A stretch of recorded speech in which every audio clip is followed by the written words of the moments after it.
que tenerlos acá realmente es un gran privilegio. Tengo pendiente, al igual que muchos de ustedes, con el país, de pararnos y decir, necesitamos cuidar la salud de México. Pero mi preocupación y la de muchos de ustedes es, si nosotros cortamos el presupuesto en salud, no podemos transitar hacia ese México incluyente, próspero y por consiguiente en paz. Sin duda, hay un montón de oportunidades de enfrentarlo y hoy lo vamos a discutir. Vamos a hablar de posibilidades, vamos a poner los datos, vamos a ver cómo los vemos, si realmente deberíamos invertir más en salud o no, y después, por supuesto, encontrar coyunturas. Hay coyunturas muy positivas, coyunturas como desde se vienen planteando la posibilidad de decir qué rol podría jugar la iniciativa privada, que también hay que escuchar, hay que trabajar, hay que moderar y hay que ver cómo crecemos también en esa dirección. Pero antes que nada, mi preocupación arranca en ver un presupuesto que se corte en salud. Por supuesto, al hablar de la inversión, uno de los temas importantes es que necesitamos de esta inversión precisamente para construir un país saludable. Si esa la cortamos, parecería que quedamos en desventaja. Estamos conscientes completamente de la situación que vive el país. No tenemos duda que el impacto del petróleo nos afecta. No hay duda. Tenemos que cuidar ese tema. Y como en todas las casas, el secretario dice, cuidemos el presupuesto, deberemos hacer algunas medidas de recorte.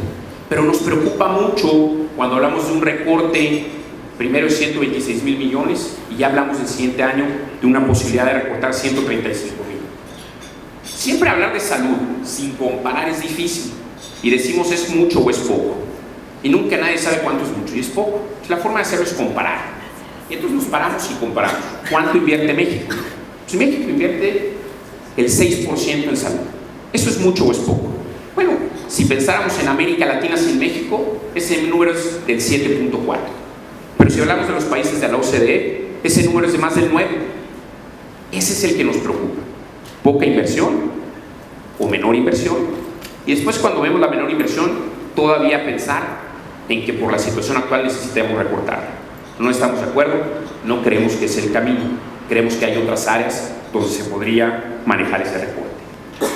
No hay duda que las enfermedades han cambiado. Si pensamos en el México de hace unos años, y representado realmente por la línea azul, el México del 1990, era un México donde las enfermedades más relevantes eran enfermedades típicamente de gente menor de edad. Enfermedades diarreicas, por ejemplo, señaladas arriba y al centro, y después enfermedades respiratorias y así consecutivamente. El México que vemos hoy es el México de la línea roja, un México realmente mucho más complejo, un México donde realmente la enfermedad renal es importante, donde POC es importante, diabetes es importante, isquemia del corazón es importante. Un México diferente, un México que requiere mucho más participación, un México que requiere realmente mucha más inversión. No podemos aventarse México, habríamos perdido, como dije antes, la posibilidad real de invertir en ese bono demográfico y de llevar a México a ser un México próspero. Cuando comparamos la inversión y cómo la hacemos, tenemos espacios de mejoría.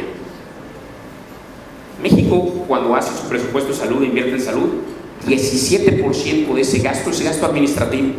Y otra vez, la discusión es si esto es mucho o es poco. Ahí lo vemos en la tabla. Otros países realmente también de la OCDE, muy por abajo de ese 17%. La gran mayoría abajo del 10%, incluso algunos abajo del 5%. Aquí tenemos un tema pendiente. Reconocemos que eso es un problema, reconocemos que hay gastos administrativos innecesarios y tenemos que trabajar en mejorar los mismos. Da pena ver un paciente en México que tiene hoy algunas enfermedades que en otros países se curan o se tratan, y cuando lo vemos en México no lo pueden tener, solo si la persona lo puede pagar todo de su bolsillo, porque realmente los cuadros básicos todavía no son lo suficientemente inclusivos y no incluyen todo lo que deberían de tener.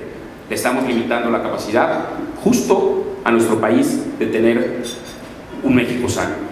Por supuesto hay que vigilar cómo aplicamos esos recursos. Vimos algunos casos en el país que no necesariamente se aplicaban de manera óptima. Por supuesto, hay que propiciar la corresponsabilidad del sector privado. No hay duda. Tenemos que impulsar, por ejemplo, la investigación clínica. Se habían anunciado pasos interesantes y después el recorte ya nos prohíbe ir en esa dirección. Y hoy estamos cuestionando ¿Por qué no vamos a hacer un estudio? ¿Por qué no el otro? La formación de los médicos ante un recorte realmente de salud del país. Tenemos que fortalecer sin duda la atención primaria y, por supuesto, blindar el presupuesto de salud para garantizar que esté disponible por el bien de nuestro país. Al final, y solo para concluir, la preocupación es la siguiente. Tenemos y queremos un México de oportunidades. No hay duda que las reformas están bien y van en el camino correcto, pero tenemos que aprovecharlo. No tenemos más que una oportunidad, esa oportunidad del bono demográfico. Y eso es a lo que nos queremos subir. Y demos el presupuesto para subirnos esa oportunidad. No es momento de disminuir el presupuesto. Es momento de apostar por México, por las reformas y otra vez, por un México incluyente, próspero y por consiguiente un México en paz. Solo los invito a sumarse el día de hoy en esto. Estamos arrancando. Es solo el inicio, es decir, no lo dejemos pasar. Trabajemos juntos en ese hecho. Muchas gracias.